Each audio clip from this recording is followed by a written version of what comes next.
Shalom, shalom, Rabotai, que el Eterno, quien es bondadoso y misericordioso, te dé un día extraordinario de mucha luz para ti, para tu vida, para tu familia, para tus negocios y para tu trabajo y para todas las obras de tus manos. Amén. Bueno, estamos en la Parashá Matot y estamos en el Perek 34. Dice: cuando una mujer prometiere un voto al Eterno o se prohibiere algo en la casa de su padre en su mocedad, si oyere su padre a su promesa o a la prohibición de ella, que había prohibido sobre su alma, y callare su padre a eso, entonces será firme todas sus promesas, y toda prohibición que hiciere a su alma será firme. Pero si su padre se lo aprobare en el día que lo oyere, todas sus promesas y prohibiciones que había prohibido sobre su alma no serán firmes, y el Eterno la perdonará porque la desaprobó su padre. Si hubiera una esposa de un hombre y sus promesas estuvieran sobre ella o la pronunciaron de sus labios que prohibió algo a su alma, si lo oyere su esposo y en el día que lo oyere se callare a ello, entonces serán firmes sus promesas y sus prohibiciones que hicieron a su alma serán firmes. Pero si en el día en que oyere su esposo lo desaprobare y anunciare su promesa que estuviese sobre ella, o la pronunciación de sus labios que prohíben a su alma, entonces el Eterno la perdonará. La promesa de una viuda o una divorciada, todo lo que prohibiere su alma quedará firme sobre ella. Pero si en la casa de su esposo hubiera prometido o hiciere una prohibición a su alma con juramento, si oyere su esposo y se callare a esto y no desaprobare, entonces será firme todas sus promesas y toda provisión que hiciere a su alma será firme.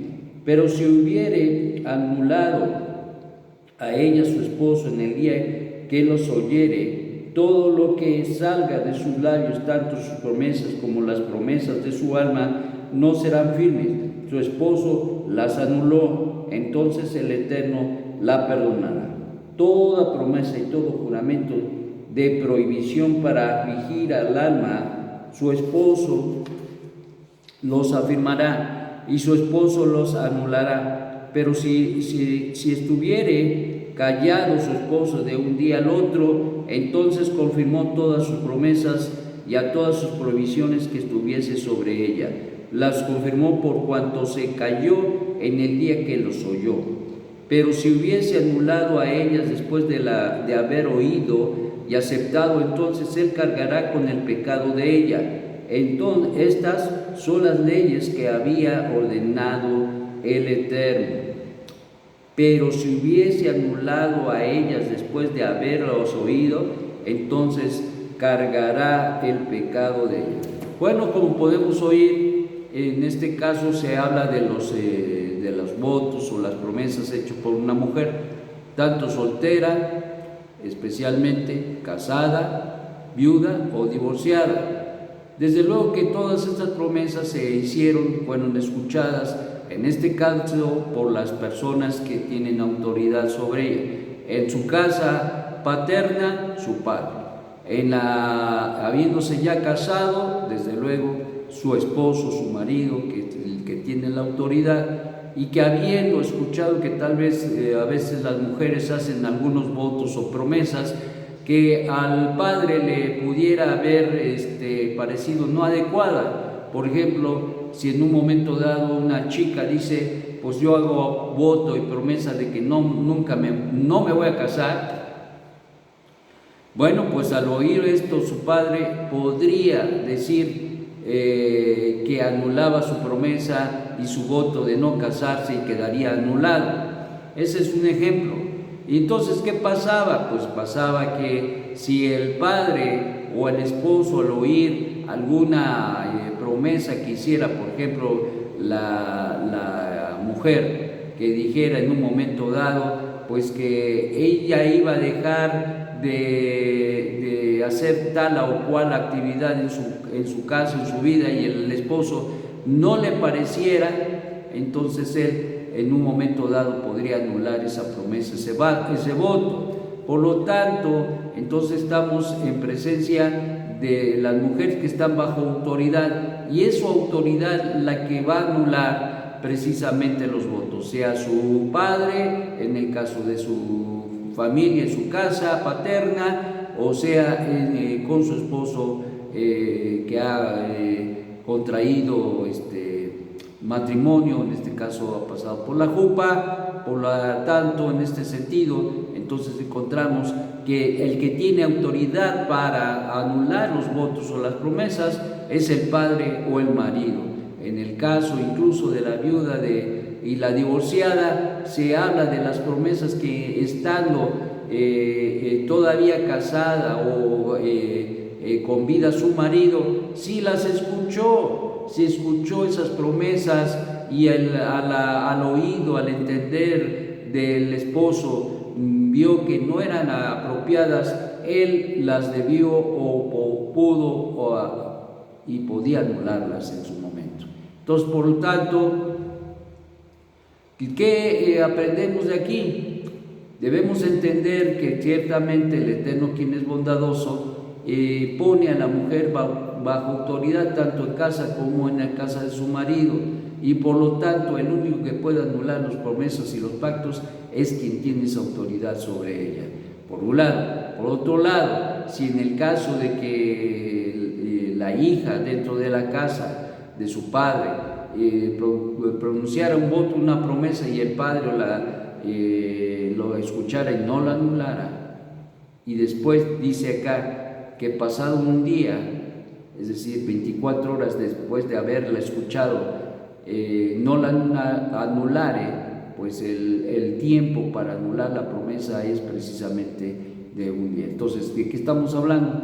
Estamos hablando que tanto en el caso de la hija, en la familia de su padre, en la casa de su padre, y también la esposa o la viuda o la divorciada, que en un momento dado estuvo bajo la autoridad de su esposo, y su esposo en un determinado momento no anuló esos pactos o esas promesas, entonces, si pasado ese tiempo, pasado el día que lo escuchó, después dice, pues lo anulo, pues de todo resulta que sí queda anulado, pero el pecado recae sobre el esposo, en este caso, o sobre el padre, porque tuvo tiempo para mirar, para ver, para escuchar, para reflexionar y para decidir si anulaba el voto, la promesa o no. Pero pasado el tiempo, sí se podía anular, sí, pero habría pecado entonces, y consecuentemente el pecado lo cargaría el padre o el esposo. Eso es algo que nosotros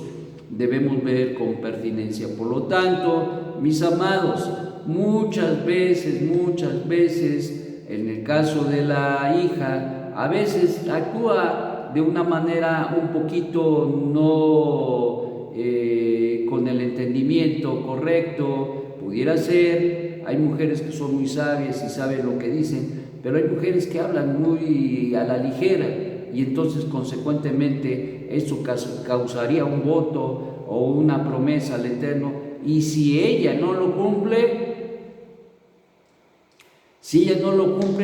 el pecado viene sobre ella. O sea, hay pecado, ha pecado y peca si no cumple el pacto, en este caso el voto o la promesa. Lo mismo sucede en el caso de las casadas. Si por alguna razón hacen un voto y no lo cumplen, su marido no lo anuló en ese día que lo escuchó, entonces queda firme. Y entonces si la mujer después se arrepiente o dice, no, pues creo que no, siempre no voy a poder, o lo que sea, no. Y si no realiza su voto, entonces viene el pecado, está sobre ella. Es lo que nos declara, nos enseña la Torah en un sentido muy importante. Así es que, ¿qué es lo que podemos sacar de aquí? Número uno, que no podemos tomar a la ligera los votos, especialmente la mujer no puede pronunciar ni declarar votos a la ligera, no, ni sea soltera, sea casada, sea viuda, sea divorciada, no puede tomar votos y promesas a la ligera. Eso causaría problemas graves en el caso de la mujer que pronuncia esos votos, esas promesas. Consecuentemente, de por medio medea el pecado si no se cumple, y si no se anulan en el día que son declarados, entonces quedan firmes, y consecuentemente si no los cumple o no las llevará a cabo, entonces será el pecado sobre ella. En el caso del hombre que después de las 24 horas dice, ay no, siempre no sabes qué, lo que dijiste, yo anulo esa promesa, ese voto que hiciste no me parece, que decidiste raparte y la esposa dice que se va a rapar y el marido dice, no, pero dejó que pasara 24 horas, entonces ese voto ya está, esa promesa ya está firme. Y entonces ya después le dice a la esposa, no, ¿sabes qué? No te vas a rapar. Y entonces, ¿qué resulta? Pues resulta que el pecado ahora ya no es de la esposa, sino del esposo. Entonces, mis amados, aquí en los votos hay responsabilidad tanto de quien lo dice como del que lo escucha y el que tiene autoridad para anularlo, sea el padre o sea el esposo. Tenemos nosotros entonces, por lo tanto, de estar muy al pendiente de lo que muchas veces dicen las hijas o de lo que dicen muchas veces las esposas. Esto es importante porque al final del día eso podría causar, como ya vimos, pecado. Entonces, librémonos de cualquier situación. ¿Y por qué? ¿Por qué dan estas leyes de los votos, de las promesas? Porque el Eterno quiere librar, ama a las mujeres y quiere librarles de toda situación de pecado, y por esta razón se dan estas instrucciones, estas leyes para poder llevar a cabo las promesas y los votos. Que el Eterno, quien es bondadoso, te haga pensar, meditar, reflexionar, y yo creo que esta parashá nos va a dejar algo, pero algo extraordinario. Que el Eterno, que es bendito, te dé un magnífico día. Shalom, shalom.